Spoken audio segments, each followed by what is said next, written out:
Ya, Assalamualaikum warahmatullahi wabarakatuh. Waalaikumsalam warahmatullahi wabarakatuh. Ya, teman-teman, welcome back to my channel. Jadi hari ini edisi spesial, edisi Ramadan. Aku kedatangan tamu. Wih, tamu jauh ya. Siapakah tamu kita pada sore hari ini? Silahkan Audina memperkenalkan diri terlebih dahulu. Halo teman-temannya Elsa, teman-teman yang subscribe di channelnya Elsa atau nge-view YouTube Hmm. channelnya Elsa. Salam kenal. Kebetulan aku di sini teman seangkatannya Elsa ya. Kita angkatan 49 tahun 2012 di IPB, di SKPM IPB. Dan ya dalam kesempatan ini sebenarnya ngobrol-ngobrol santai kali ya tentang Betul. pengalaman dulu pernah hidup. Diajak sama Elsa, ayo dong sharing kayak apa sih kehidupan di sana, kemudian gimana dapat beasiswanya, terus gimana proses-proses yang dijalankan untuk bisa studi di sana. Itu sih palingan mau sharing itu aja sih Iya, sejauh ini gitu. Salam oke. kenal ya. Saya Audina, tadi lupa Ya. namanya. IG-nya. Oh, IG-nya juga. Oh, promosi IG. Baik, ya udah kalau misalnya nanti mau nanya-nanya lebih lanjut bisa langsung ke @audinamanda. Langsung aja gitu Oke. sih. Bisa langsung DM gitu. Oke, teman-teman. Jadi Audina ini waktu itu kuliah di Jepang. Jadi nanti kita akan banyak tanya-tanya bagaimana sih kehidupan di Jepang, bagaimana sekolah di Jepang seperti itu. Oke, Audina, gimana pertama kali Ya, Audina bisa mendapatkan informasi mengenai perkuliahan di sana, kemudian mendapatkan beasiswa seperti apa? iya. Jadi sebenarnya ini agak membingungkan ya. Jadi memang waktu itu aku begitu lulus di tahun 2016, bingung nih lagi di fase kayak mau jadi apa sih gitu kan. Biasa ya, Hmm. kalau kita tuh Ya, anak-anak baru fresh grad gitu ya mau melangkah ke karir selanjutnya kan langsung kayak bingung antara mau kerja atau mau kuliah gitu. Dan biasanya sih kita mencari semua apa ya, mengiyakan semua kesempatan yang ada. Jadi waktu itu Audina sempat juga cari kerja dulu, terus sempat juga terbersit, kayaknya balik ke dunia akademisi menarik nih gitu kan. hmm. Jadi menjadi akademisi maksudnya menarik sekali gitu, dan begitu kepikiran ke arah sana melakukan penelitian dan balik lagi ke kampus gitu, langsung keinget kalau ada persyaratan harus jadi master student gitu, harus Hmm. harus menempuh gelar paling tidak master, karena sekarang memang tuntutan dari perguruan tinggi kan semakin tinggi ya, bahkan Ya, master sepertinya udah lebih udah tergeser oleh mereka-mereka yang betul. PhD gitu ya. Ya. Elsa pasti tahu banget ya. Dan makanya begitu memutuskan pengen bergerak di menjadi saintis lah istilahnya ya. Akhirnya nyari-nyari informasi langsung main ke Ditmawa. Hmm. Dan ini kayaknya bisa jadi tips banget teman-teman, karena kebetulan beasiswa yang aku dapatkan itu terbatas hanya untuk 4 universitas di Indonesia, yaitu di mana salah satunya adalah IPB. Jadi alhamdulillah banget kita dapat kesempatan itu ya, begitu menjadi universitas yang top 10 gitu di Indonesia itu, jadi ada peluang untuk mendapatkan banyak beasiswa. Salah satunya adalah beasiswa yang aku daftarkan juga gitu. Namanya Okazaki Kaheita International Scholarship, dan ini hanya untuk tadi IPB, UI, UGM sama ITB. Jadi lumayan Hmm. kompetitif juga nih. Awalnya Hmm. kayak ketakutan, wah ini lawan-lawannya anak-anak IPB, UI, Hmm. UGM gitu Iya. kan. Sampai ya udahlah, langsung aja kita kayak hajar aja lah. Akhirnya apply, dan bagusnya sih sebenarnya nggak ada requirement kayak harus kerja dulu 2 tahun. Biasanya kan ada beasiswa yang harus punya experience Iya. selama berapa jam gitu ya. Dan ini langsung sebenarnya mereka kayak membuka kesempatan untuk fresh grad. Dan ya udah waktu itu aku langsung daftar. Alhamdulillah sih sebenarnya nggak begitu membingungkan sih, persyaratannya standar lah ya, mengisi formulir apa ya, formulir, pokoknya ada formulir yang disediakan oleh Dimawa. Yang waktu itu agak tricky sebenarnya lebih ke MCU-nya. Waktu itu agak Hmm. ada MCU yang formulirnya harus disediakan sama, yang harus diisi oleh oleh apa maksudnya, oleh sorry, oleh instansi kesehatan di sini tapi dengan format yang di Jepang. Segala macam formulirnya disediakan sama mereka, dan waktu itu agak tricky karena MCU-nya lumayan agak complicated gitu. Tapi itu semua bisa terhandle sih, dan dari Ditmawa juga sangat welcome dengan segala macam keterbukaan informasi. Jadi waktu itu aku daftar langsung apply dokumennya, dan ada satu trik dan tips sih sebenarnya. Gimana gitu. tuh? Waktu itu aku karena kebetulan aku juga punya alumni kakak kelas di universitas yang sama. Jadi waktu itu aku memutuskan memiliki sensei atau supervisor yang sama supaya daftar scholarship. Si scholarship-nya jadi merasa teriyakini sudah ada yang mau menampung lah istilahnya gitu. Jadi mau ada yang mensupport mensupport studinya di Jepang. Dan jadi kebetulan waktu itu aku juga coba-coba kontak alumni kita sama-sama angkatan KPM angkatan 44. Jadi ini juga pentingnya relasi sih. Jadi make sure di lokasi tujuan studi itu punya alumni juga, karena itu lumayan helpful banget gitu. Nah, di situ aku kontak untuk bisa dapat rekomendasi dari sensei, surat dari sensei, dan itu juga ternyata dengan kekuatan alumni tersebut, senseinya juga jadi teriyakini gitu. Kayak apa sih, senseinya tuh merasa, oh ini saya sudah punya perwakilan dari universitas ini di lab saya gitu. Jadi saya nggak apa-apa deh gitu ngasih rekomendasi ke calon mahasiswa yang selanjutnya gitu. Jadi memang ada proses-proses komunikasi kayak gitu sama di antara alumni dan sensei. Aku baru tahu sekarang sih sebenarnya. Dan di situ akhirnya sensei ngeluarin surat rekomendasi, dan surat rekomendasi ini yang jadi penguat ketika waktu itu aku wawancara. Aku kayak langsung merasa percaya diri karena ada yang mau memberikan rekomendasi gitu sih. Dan setelah ini agak aku ringkas ya ceritanya. Jadi memang setelah aku mengirimkan semua dokumen, ada prosesnya seleksi di Jakarta, ada tes matematika bareng-bareng tuh dari semua yang daftar, 15 orang dipilih untuk tes matematika dan untuk interview. Nah, di situ di interview itu baru aku kayak sertakan ini ada surat rekomendasi. Karena itu sebenarnya additional dokumen, itu nggak diminta sama pihak beasiswanya. Jadi pas lagi apply nggak ada kayak gitu, tapi pas lagi sambil nunggu pengumuman gitu, aku coba-coba cari kira-kira lab mana yang potensial, yang menarik studinya untuk aku jelajahi gitu sih. Itu dan alhamdulillah sih singkat banget, ini adalah beasiswa pertama yang aku apply. Jadi dari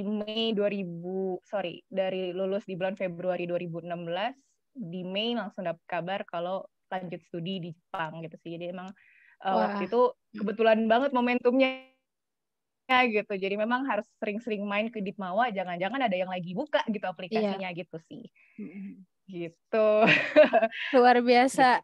Itu tadi tesnya selain matematika apa aja, Din? Tes matematika sama writing, tes esai gitu sih. Jadi pertanyaan-pertanyaan umum bahasa Inggris. Tapi sebenarnya ini tuh gini, jadi beasiswanya ini nggak sekarang ini aku nggak tahu ya, tapi pas zaman aku nggak ada requirement kayak misalnya harus IELTS gitu. Waktu itu aku mensertakan TOEIC atau TOEFL juga nggak apa-apa gitu.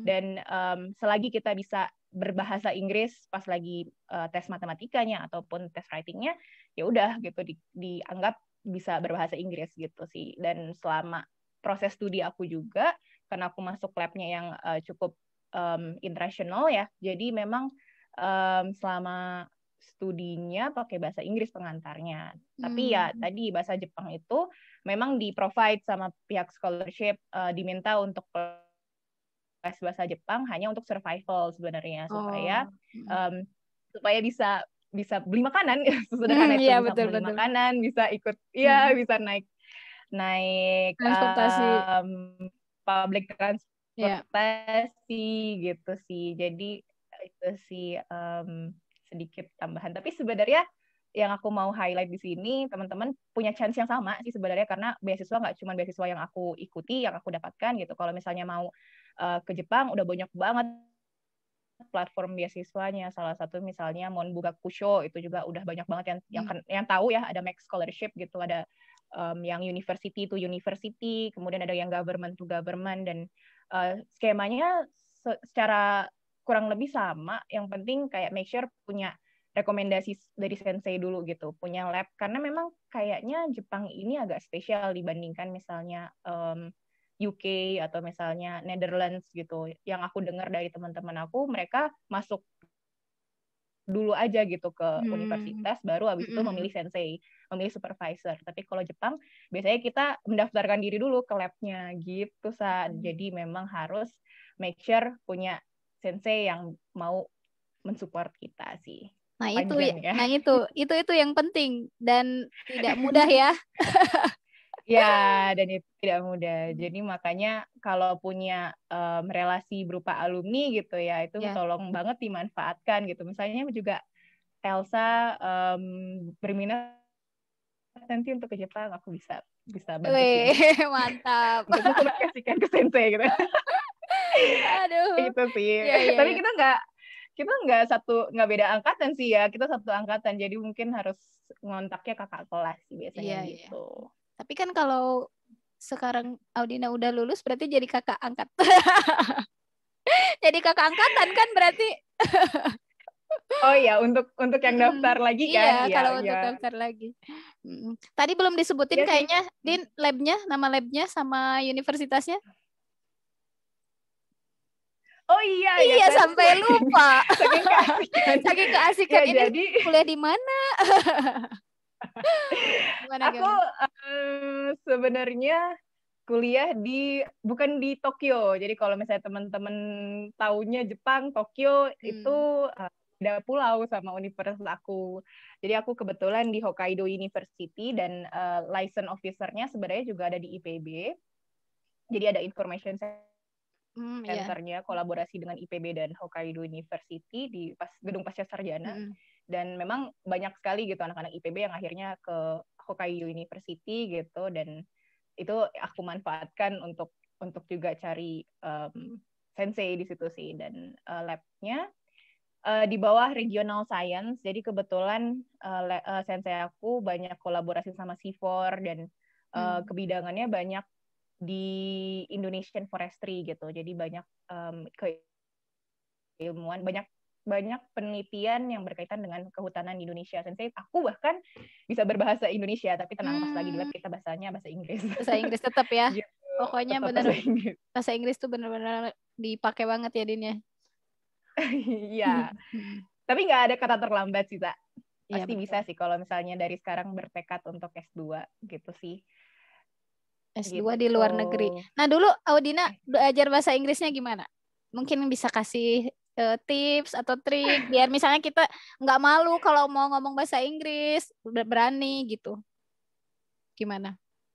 Oh ya, dulu itu sebenarnya aku termasuk yang malu-malu kucing gitu kalau ngomong bahasa Inggris, karena di Tapi kan KPM Audina itu sering presentasi di luar negeri, di mana di Eropa. Nah, itu kan berarti punya basic bahasa Inggris yang sangat bagus gitu. Tapi itu setelah sadar betapa pentingnya bahasa Inggris sih, jadi pas lagi S1, starting point-nya sebenarnya pas lagi lulus S1. Dan di situ kan kayak misalnya kalau teman-teman yang udah di KPM pasti ada international class juga ya. Sekarang ini kan banyak international class. Dan waktu itu aku termasuk yang nggak ikutan tuh, kayak lumayan menyesal. Baru tahu sekarang gitu ya kenapa waktu itu nggak ikutan international class gitu. Di situ aku kayaknya nekat sih, lebih kepada nekat. Dulu aku belajar bahasa Inggris, pernah memang les pas SMP, tapi kalau misalnya les pas SMP dan nggak diaplikasikan, nggak banyak ngomong gitu-gitu kan sama aja bohong ya. Jadi mungkin ini bisa jadi saran buat teman-teman yang masih di bangku kuliah, usahakan kalau misalnya ada organisasi, komunitas yang menggunakan bahasa Inggris gitu ya, ya sering-sering aja ikutan kayak gitu, dan jangan malu untuk berbicara sih. Jadi memang hal yang pertama adalah berani dulu gitu. Dan sejauh aku berbicara dengan bule-bule, mereka juga nggak concern dengan grammar yang selalu kita takuti gitu. Mereka selalu menekankan pada yang penting kita saling mengerti aja gitu.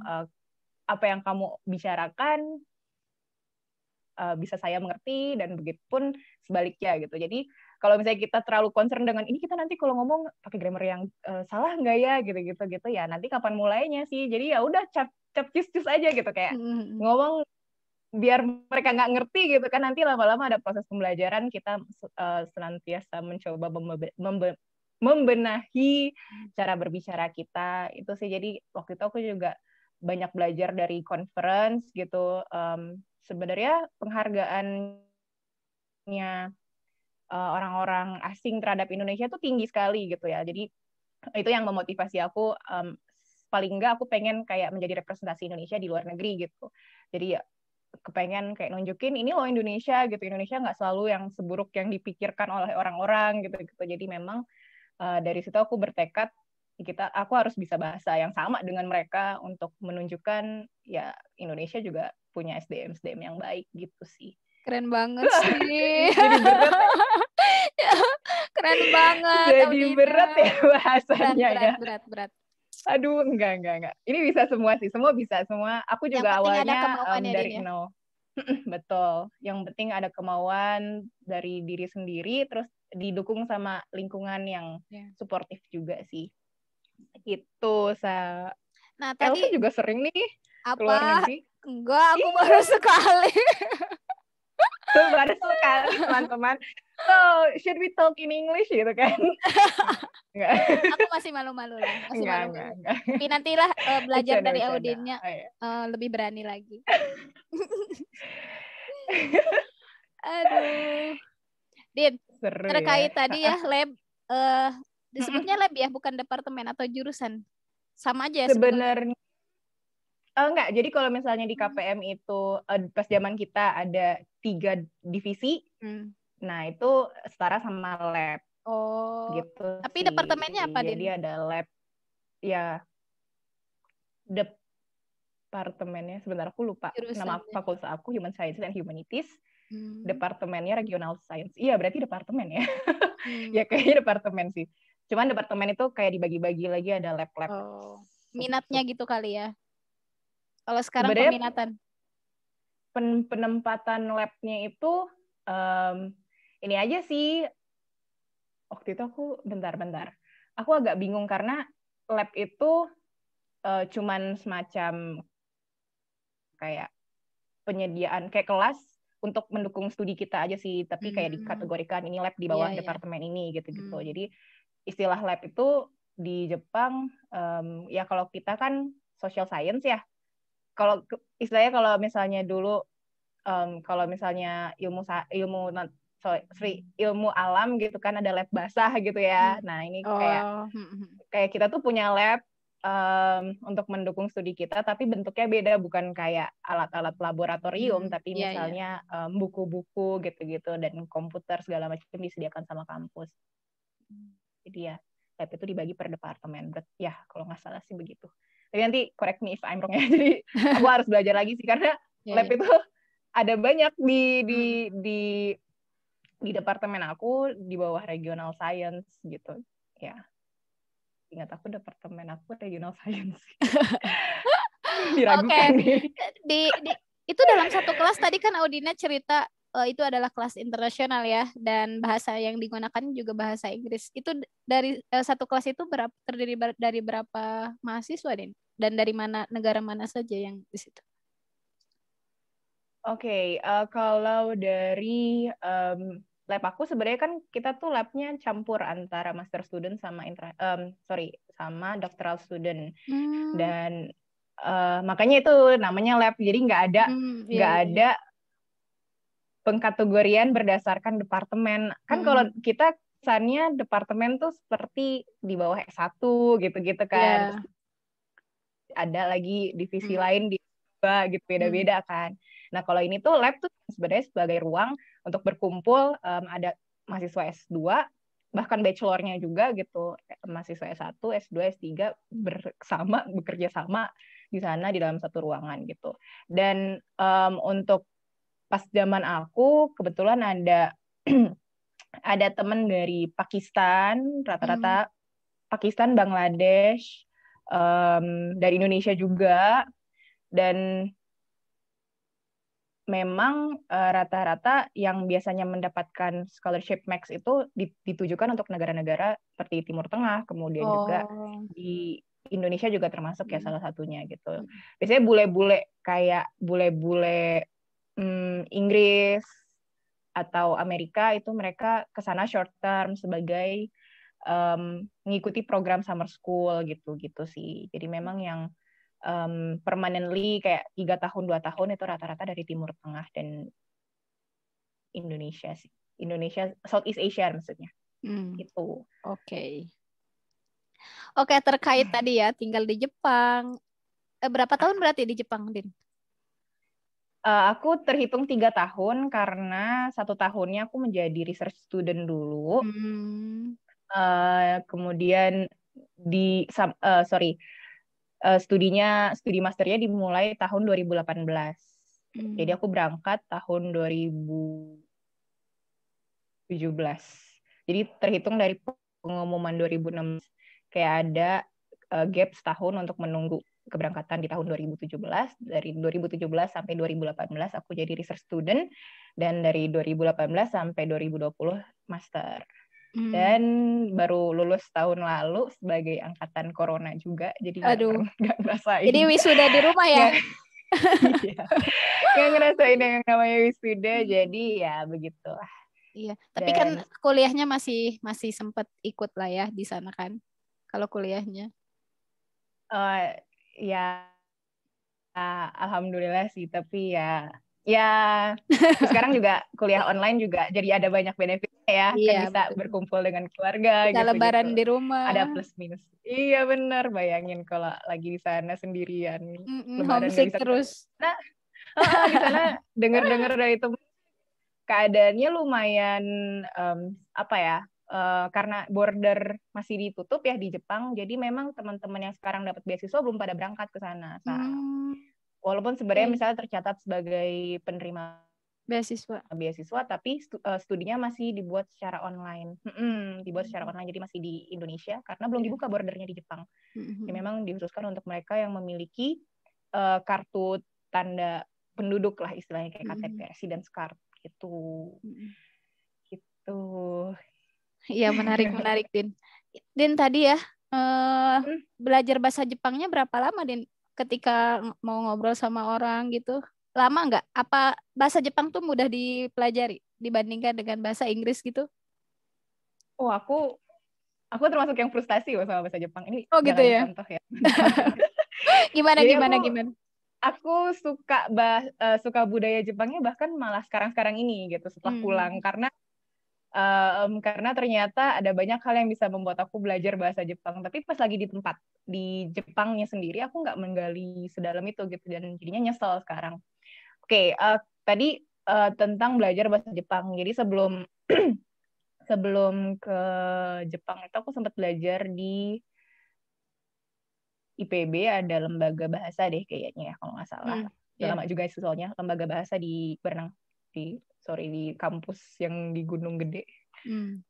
Apa ya namanya ya, kampus apa ya? Kampus IPB yang di sana lah. Bukan. Oh, yang satu lagi ya? Sekarang sekolah bisnisnya. Iya. Oh iya, sekolah bisnis.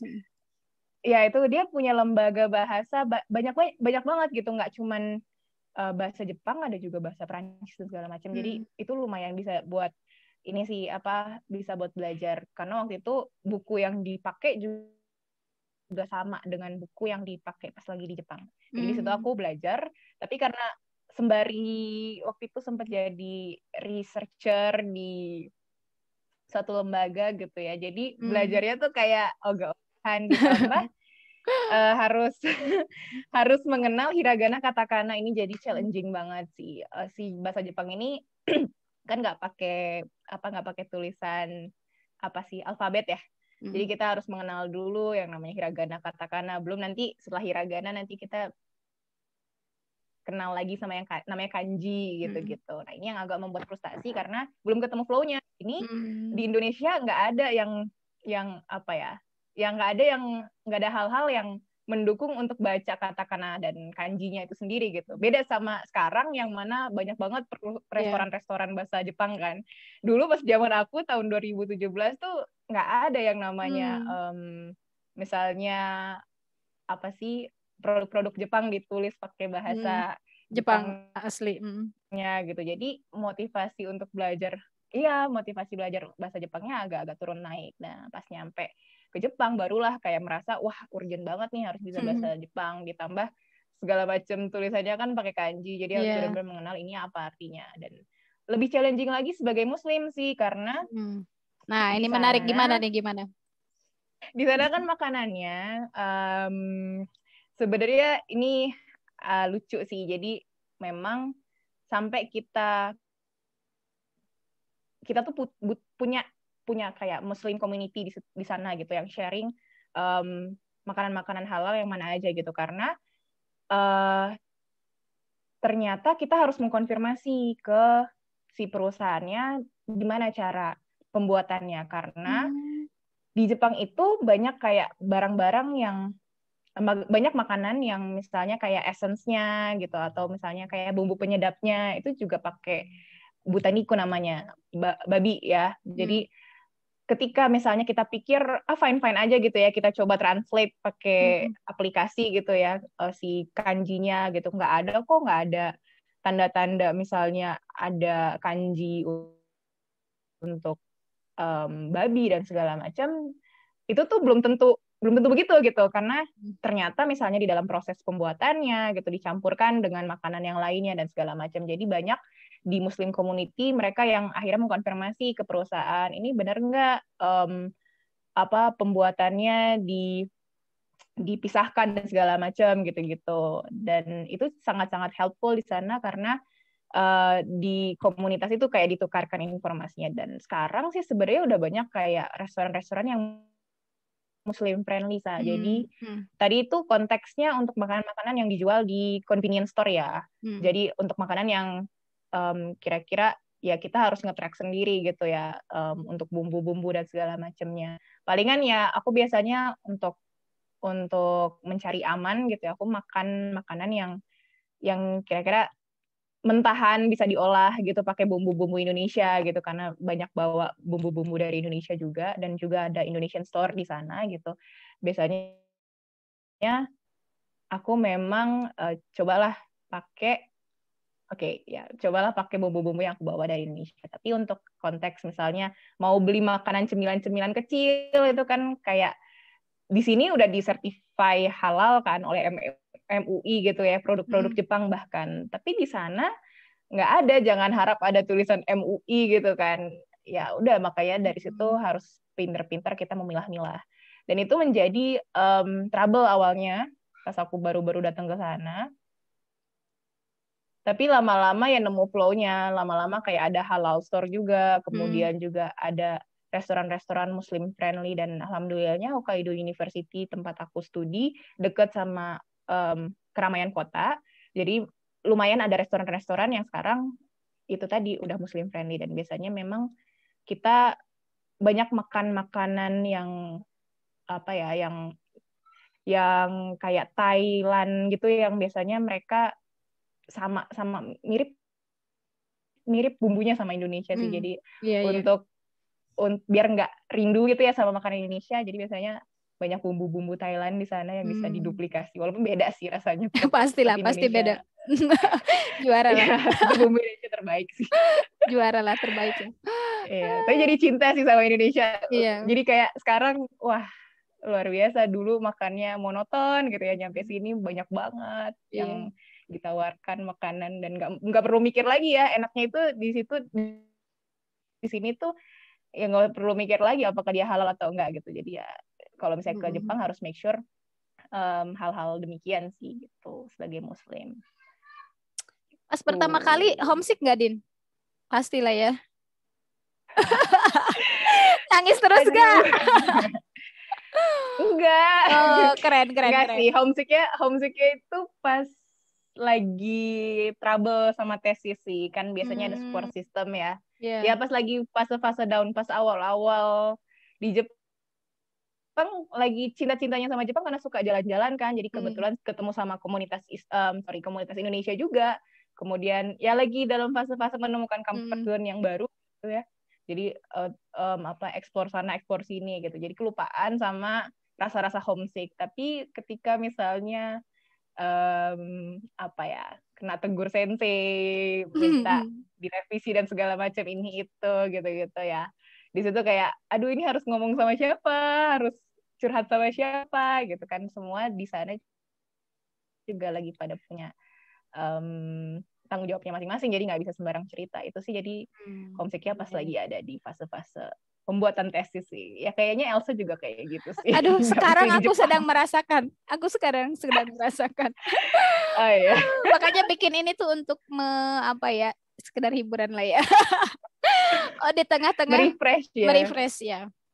Biar iya, biar aku juga mendapatkan semangat baru lagi kan dari teman-teman gitu. Salah satunya dari Audina gitu. Iya, dan ngobrol itu healing banget sih, betul. Sa. Jadi ngobrol ini di zaman pandemi apalagi ya, kayak seneng banget bisa ada platform yang mempertemukan secara virtual walaupun virtual gitu, tapi bisa jadi sebuah rekreasi. Iya, betul. Bentar. Din, tesisnya berarti bahasa Inggris ya, Din ya? Iya. Bukan bahasa Jepang, bahasa Inggris. Luar biasa. Wah, itu kalau bahasa Jepang nggak paham nih. Kayak gimana ya nangisnya ya. Kayaknya nggak bakal selesai di studinya. Gitu, bahasa Inggris. Din, beasiswa tadi apa namanya? Beasiswa namanya Okazaki Kaheita International Scholarship. Nah, itulah ya, susah banget ngomongnya. Itu iya, memang. Itu mengcover biaya apa aja, Din? Apakah pesawat juga dibayarin, tempat tinggal, buku dan lain sebagainya? Seperti apa? Oke. Ini balik lagi ya, kayak awalnya kita kemana-mana banget ya. Nggak apa-apa. Tentang tata cara beasiswa, terus kita ngomong tentang kehidupan di Jepang. Oke, balik lagi ke beasiswa. Kebetulan beasiswa aku ini di bawahnya perusahaan swasta namanya All Nippon Airways. Itu di bawah maskapai Jepang. Kalau misalnya Elsa nanti main-main ke Jepang, itu ada namanya ANA. Nah, dia punya CSR programnya dan memfunding studi untuk Southeast Asian student gitu. Jadi nggak dari beasiswa aku nih, aku ada 2 orang dari Indonesia di batch aku, kemudian ada 2 orang dari Thailand, terus ada 2 orang dari Myanmar, terus kemudian ada 1 dari Cina. Rata-rata kayak gitu. Jadi memang mahasiswa-mahasiswa di Southeast Asian. Nah, terus hal apa aja yang di cover itu pasti karena mereka perusahaan pesawat, jadi mereka ketika kita udah keterima udah jelas gitu ya universitasnya. Kan aku kan termasuk yang kenapa aku research student dulu karena ada proses seleksinya. Nah, di dalam 1 tahun itu aku ikutan tes untuk untuk masuk universitas, dan di situ posisinya agak fragile gitu ya. Jadi belum pasti antara jadi student atau enggak gitu. Nah, setelah keterima jadi student di Universitas Hokkaido, aku dikasih reward bisa pulang ke Indonesia dan dikasih tiket pulang pergi free gitu. Itu salah satu rewardnya. Mantap. Terus ya pas keberangkatan juga di cover sama mereka, dan kepulangan juga di cover. Itu udah include lah ya. Nah, terus pas case aku, karena aku dari Hokkaido yang mana adalah di pulau paling atas, berbeda dengan Tokyo, kan base aku adalah base scholarship-nya itu ada di Tokyo. Jadi ya suka ada monthly meeting gitu. Kita harus berkumpul di Tokyo, kemudian ada acara-acara yang biasanya banyak di Pulau Honshu. Honshu itu pulau yang ada Tokyo-nya ya. Nah, aku biasanya di cover pesawatnya di sana. Jadi dari Hokkaido diberangkatkan ke Tokyo dengan ANA, itu juga di cover. Terus misalnya untuk biaya studi itu sepenuhnya udah ya. Kayak misalnya biaya selamat tadi jadi research student itu di cover sama mereka. Itu sebenarnya bagian dari programnya mereka juga gitu. Jadi memang segala macam yang mereka tawarkan akan di cover. Salah satunya adalah menjadi research student tadi, kemudian selama master juga di cover, dan ada kayak living cost-nya juga di cover tuh, include di situ. Jadi kayak hidup di apartemen ataupun di dormitory itu pilihan kita. Tapi yang jelas kayak ada range maksimum yang akan di cover, dan itu udah include kalau misalnya aku bisa dapet apartemen dengan harga segitu gitu ya, it's okay gitu. Jadi memang di Hokkaido tuh keuntungannya adalah apartemennya cukup murah dibandingkan Tokyo. Kayak Tokyo bisa 2 kali lipat karena dia kan sangat-sangat metropolitan ya kotanya. Dan di Hokkaido tuh dengan harga yang setengahnya yang di cover sama beasiswa aku bisa dapet di tengah kota. Jadi itu kayak salah satu benefit aku berada di Hokkaido gitu, dan itu di cover tadi. Terus setiap bulannya aku dikasih uang untuk hidup sebanyak 120.000 yen. Itu kalau bisa 120 dikonversi ribu berapa yen ya? berarti berapa ya? Kalau dikonversi sekitaran 14 juta gitu. Wow, Tapi jangan kaget, selama sebulan, jangan selama sebulan. Tapi jangan kaget, karena memang biaya hidupnya biaya juga hidup di mahal. sana Betul. mahal. Mm-mm. Jadi kayak misalnya ya, sederhana beli paket internet itu nggak ada yang harganya kayak kita 100.000 gitu ya.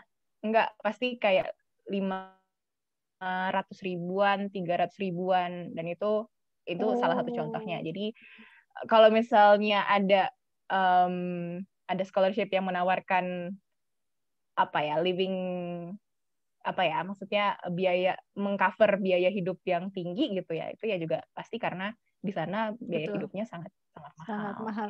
Itu kisaran berapa kalau tadi living cost dormitory atau apartemen itu dihitungnya per bulan apa per minggu apa per apa, Din, kalau di sana? Ya, kalau untuk apartemen itu per bulan. Sebenarnya nggak jauh beda antara dorm sama apartemen. Sekitaran kalau di Hokkaido ini 40.000 yen, 4 jutaan ya berarti. 4 juta sebulan ya? Itu 4 juta sebulan itu udah include ya macam-macam lah ya, udah include segala macam 4 juta. Dan mungkin, tapi ini terlalu teknis ya, pertimbangan untuk hidup di dorm sama di apartemen cuman kalau dorm ya bareng-bareng gitu ya. Kalau misalnya apartemen sendiri gitu, atau bisa juga nanti rata-rata sih apartemen itu ya kalau aku ngerasanya karena dia harus paling nggak ada kontrak 2 tahun gitu ya. Jadi untuk yang long term student gitu ya, kayak aku master, itu better pindah aja ke apartemen, karena kalau di dorm itu bertahan 6 bulan, paling maksimum 1 tahun. Jadi kayak ya udah, dibandingkan harus pindah-pindah segala macam, iya, betul. ya mendingan langsung aja di apartemen. Itu aja pertimbangannya. Ini langsung Elsa mau lanjut studi ke Jepang, silahkan. Insya Allah lah, beresin dulu lah di sini lah, beresin dulu lah. Beresin dulu ya. Iya. Beresin dulu. Oke, Din, menarik perbincangan kita kali ini. Audina, terkait dengan cultural shock ya, shock culture. Nah, apa yang membuat Audina shock gitu? Oh, beda ya, ternyata di Jepang tuh kayak gini, beda dengan di Indonesia gitu. Apa yang membuat Audina berkesan gitu?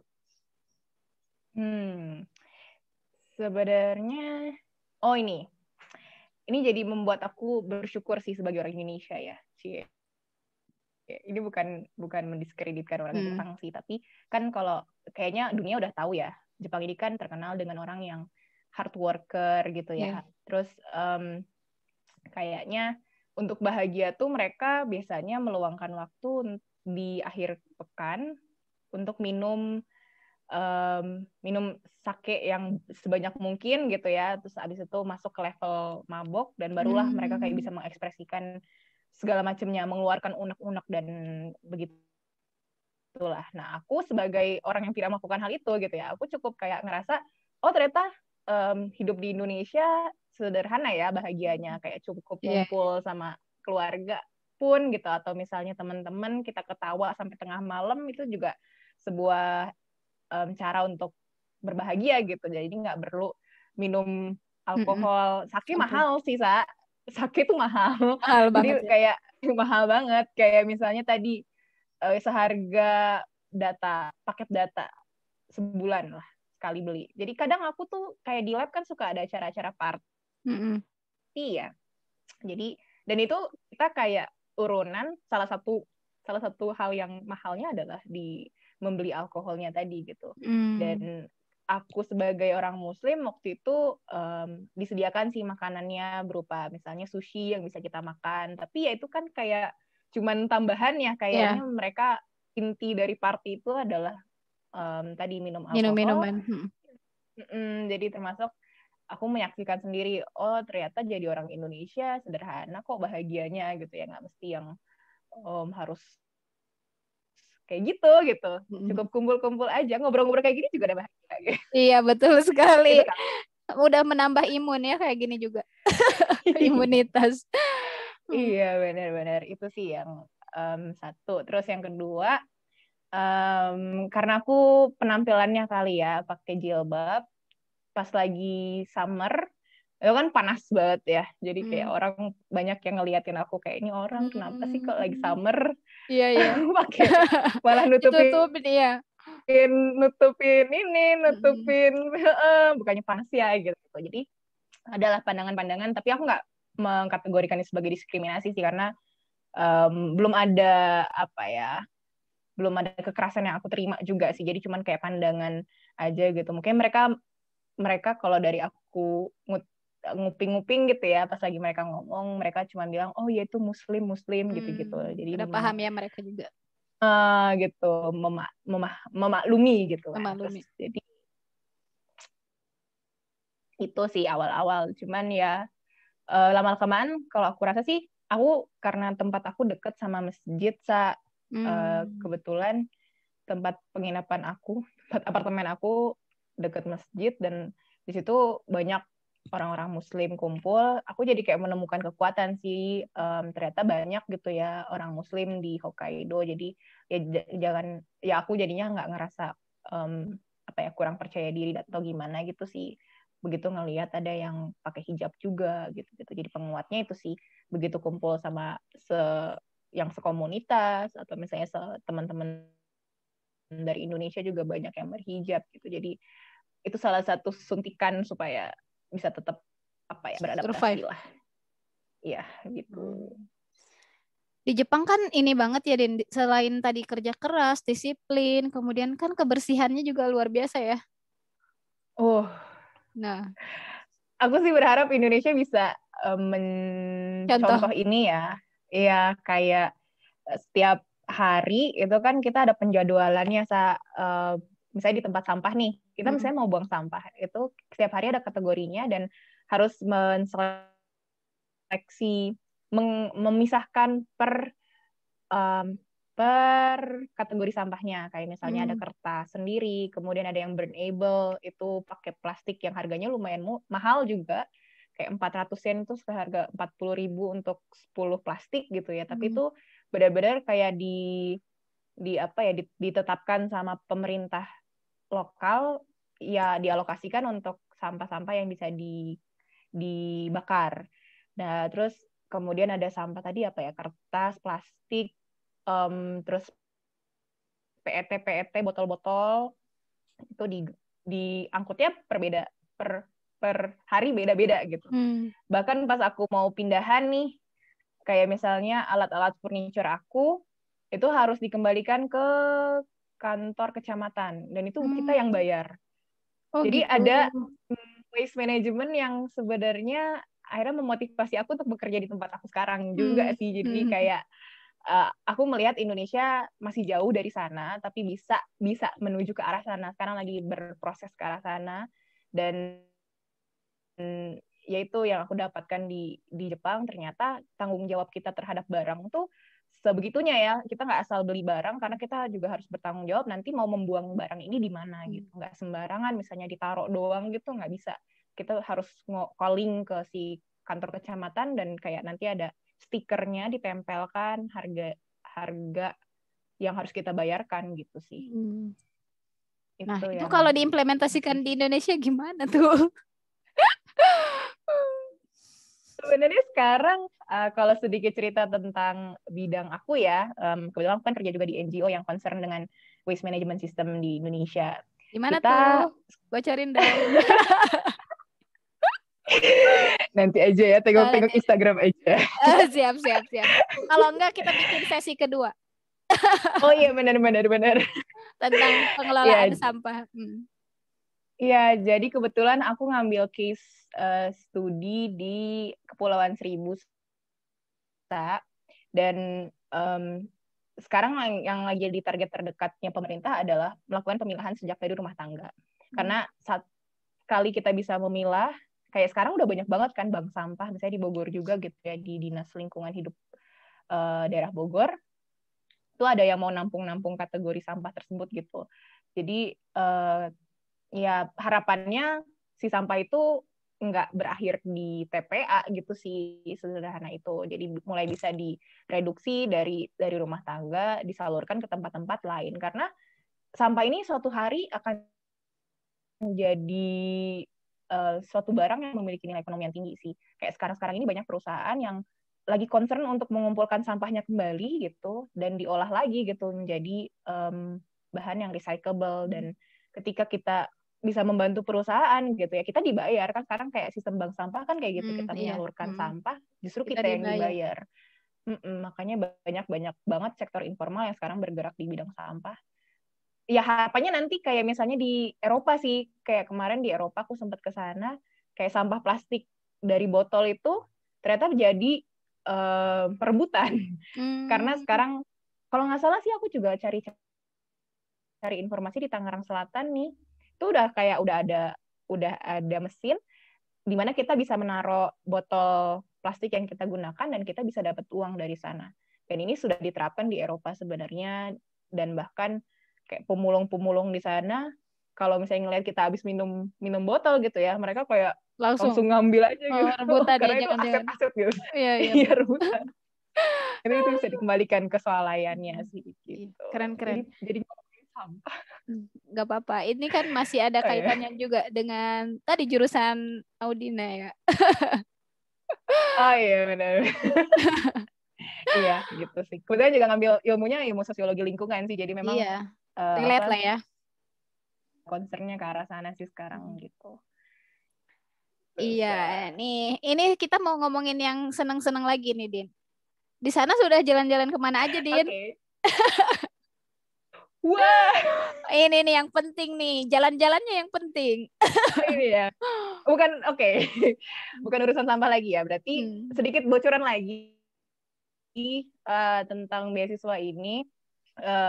Kita dikasih kayak setiap bulannya, nggak setiap bulan sih, setiap musim kayak dikasih trip gratis gitu yang diorganisir sama beasiswa. Jadi kayak kemarin misalnya ya, winter ini karena yang terkenal adalah daerah aku.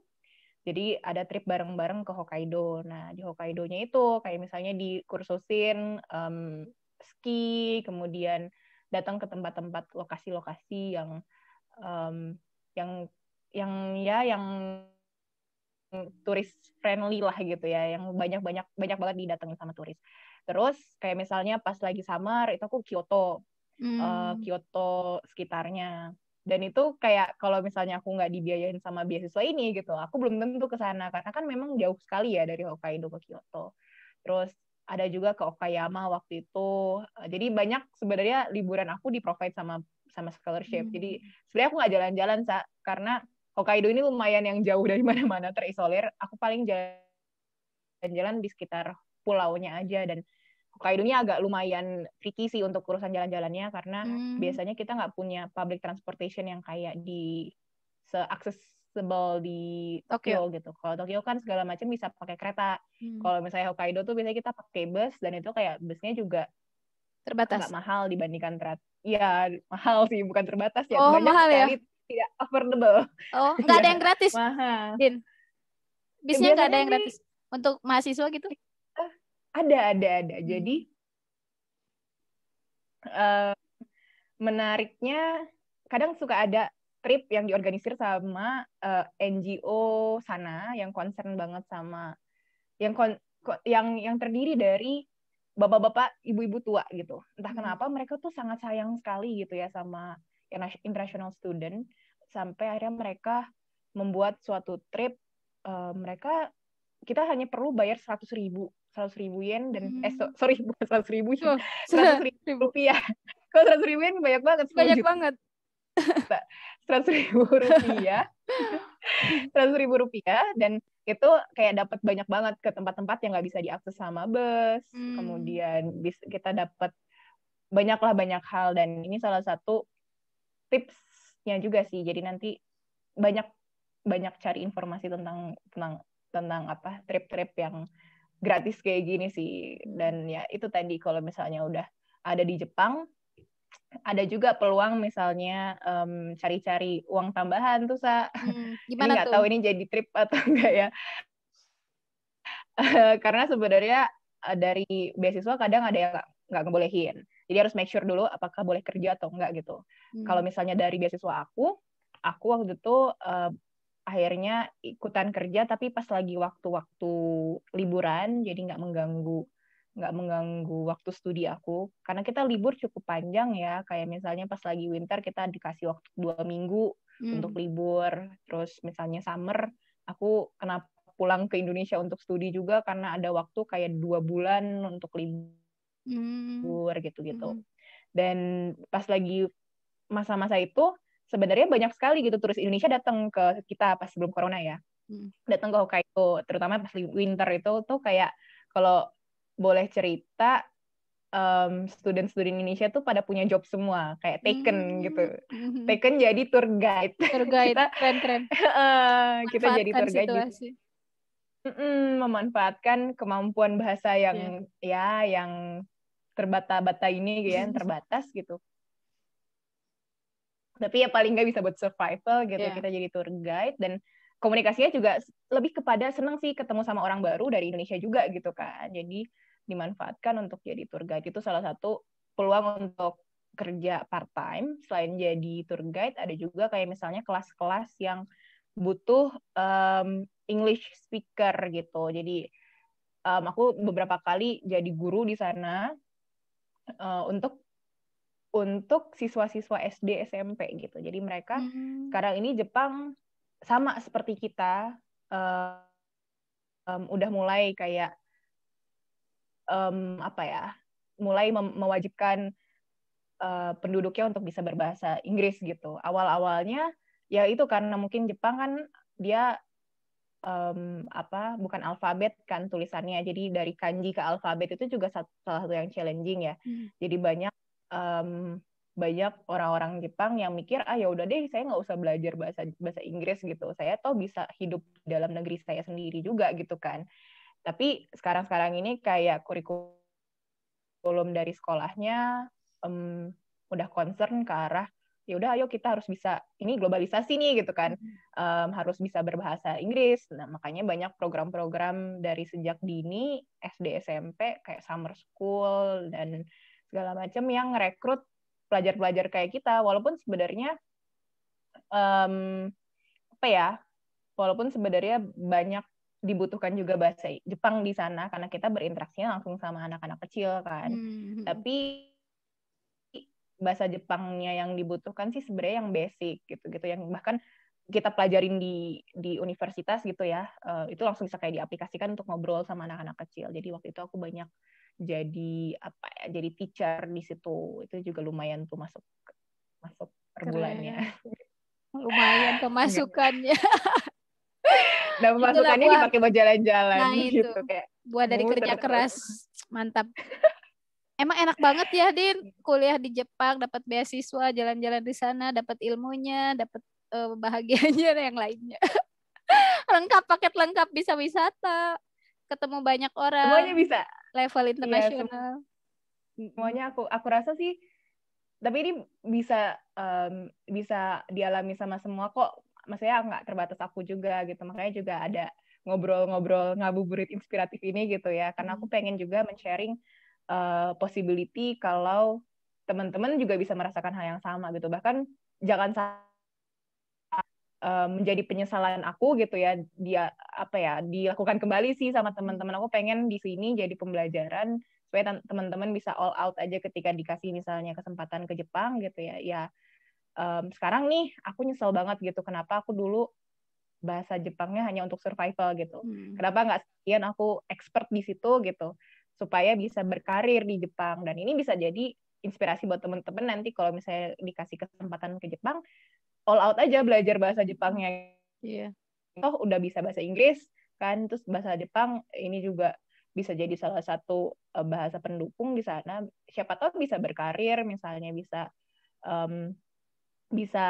ya punya pekerjaan di sana, karena requirement-nya paling nggak di sana harus N2 sisa. Jadi itu waktu itu salah satu hal yang aku sesali, kenapa aku cuman mentargetkan bahasa Jepang ini untuk survival gitu ya. Padahal sebenarnya punya kesempatan yang banyak gitu untuk belajar. Itu karena itu sih. Jadi kalau teman-teman punya planning yang jelas misalnya ya, pengen studi di Jepang, kemudian pengen juga berkarir di sana, ya harapannya ya maksimal aja sih. Jangan kayak aku yang setengah-setengah ini, jangan diikutin. Oke, Din, pertanyaan terakhir. Iya, pertanyaan kedua terakhir. Ya, ada rencana untuk S3 Din di Jepang lagi mungkin, atau mungkin pengennya di Eropa aja nanti S3 gitu. Udah kepikiran ke sana belum, Din? Udah. Mau di mana nih? Nunggu corona selesai dulu sih. Oh iya, semoga pandemi segera selesai ya. Amin. Jadi memang waktu itu ini juga sedikit sedikit sharing kali ya. Ini lebih banyak sharingnya ya. Aku sebenarnya gini, ngerasa kalau misalnya Jepang ini lebih banyak lebih banyak expertnya di bidang natural science gitu. Kayak misalnya ya, kayak misalnya sederhana lab-lab di sana nih, lab-lab yang tadi aku ceritakan ya, teman-teman aku dari science itu mereka datang ke sana karena biasanya peralatan-peralatan labnya itu sangat-sangat terbatas di Indonesia dan ya dan ada di sana gitu ya. Jadi kayak segala macam instrumen labnya gratis dan ya pokoknya untuk studi di provide lah gitu ya. Nah, sebagai anak social science, karena aku nggak ada kebutuhan ke arah sana gitu ya. Aku lebih concern ke arah kita banyaknya baca-baca jurnal dan segala macam gitu-gitu dan diskusi. Nah, aku pikir waktu itu pas aku ke Jepang itu jadi plus point sih, karena memang pas di Jepang itu keterbukaan informasi sangat-sangat mendukung studi aku juga gitu ya, karena sekali kita terdaftar di universitas sana gitu ya, jadi kayak bisa menjangkau jurnal manapun gitu. Dan itu adalah salah satu benefit sebagai anak social science di sana.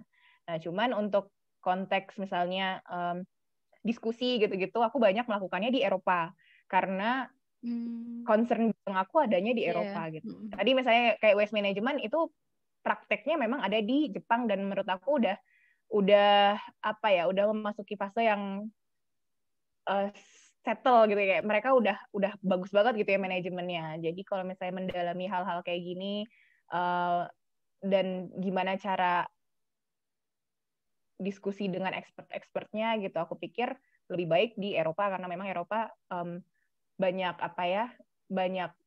kayak stands out-nya di bagian diskusinya itu sih. Sedangkan di Jepang ini concern-nya lebih ke arah riset-riset gitu. Dan ya udah, jadi kemarin ketika aku memutuskan untuk S2 di sana, aku dapat poin risetnya, tapi aku pengen pendalaman dari segi diskusi dan segala macam teorinya gitu ya di Eropa. Jadi aku cukupkan Jepang.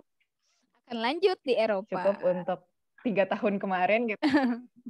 Berharapnya sih di Eropa. Ya, begitulah, masih dalam proses planning sih gitu. Ya, mari kita doakan Audina semoga bisa S3 di Eropa. Amin. Ini kan bulan Dan Elsa baik juga ya.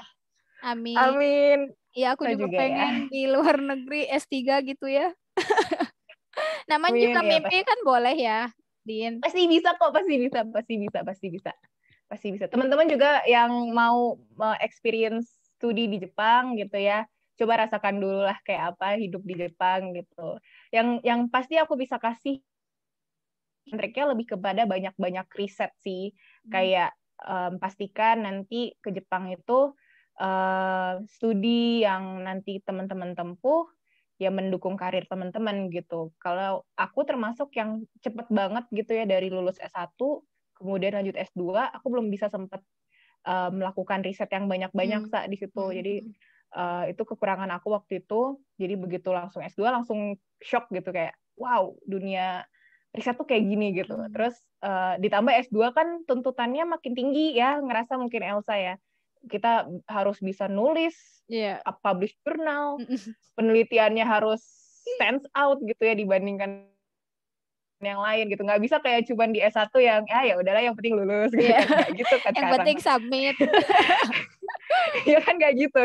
Tapi kalau misalnya udah masuk dunia S2 tuh pasti benar-benar kredibilitas sebagai penelitinya ditanyakan. Jadi untuk meyakinkan sensei juga sesuatu yang challenging menurut aku.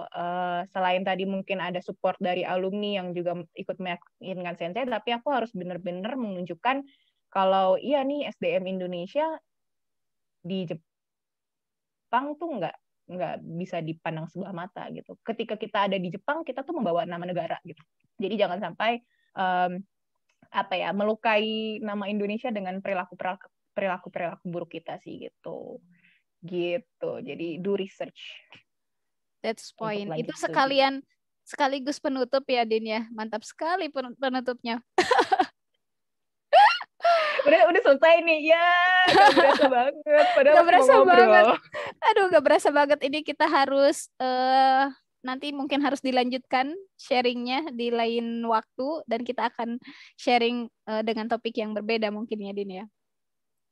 Oke, boleh banget. Kalau teman-teman misalnya nanti tertarik untuk tahu, misalnya udah ngerasa engage banget nih sama budaya Jepang gitu ya, pengen tahu gimana sih tips and triknya lebih lengkap lagi gitu ya. Sebenarnya aku bikin blognya juga sih, ada di WordPress gitu waktu itu tentang perjalanan beasiswa aku, tapi nggak dilanjutkan. Tapi udah nulis ya Din? Dalam hal ini. Udah nulis, jadi bisa nanti misalnya cerita ketik Okazaki Kahita International Scholarship itu kayak otomatis muncul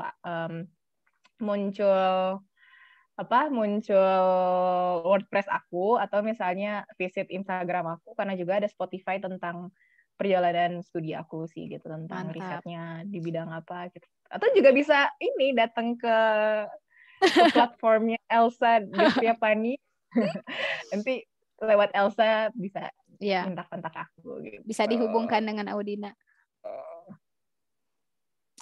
Iya. Ya. Oke teman-teman. Beneran.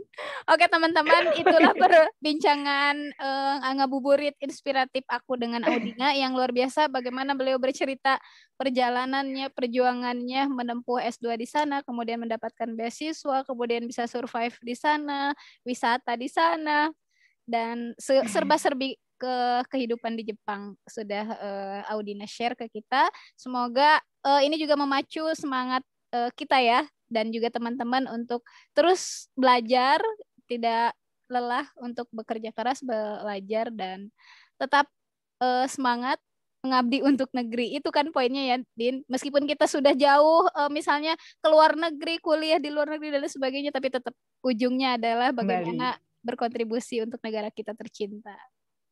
Betul, mantap banget sih. Yeah. Oke, cukup sampai di sini perjumpaan kita kali ini. Audina, terima kasih banyak sudah meluangkan waktu mau sharing dengan kita. Semoga Audina tetap sehat. Terima kasih banyak ya, Din. Terima kasih banyak juga kesempatannya, Elsa. Mohon maaf ya kalau ada salah-salah kata. Ya, aku juga mohon maaf. Assalamualaikum teman-teman. Waalaikumsalam warahmatullahi wabarakatuh.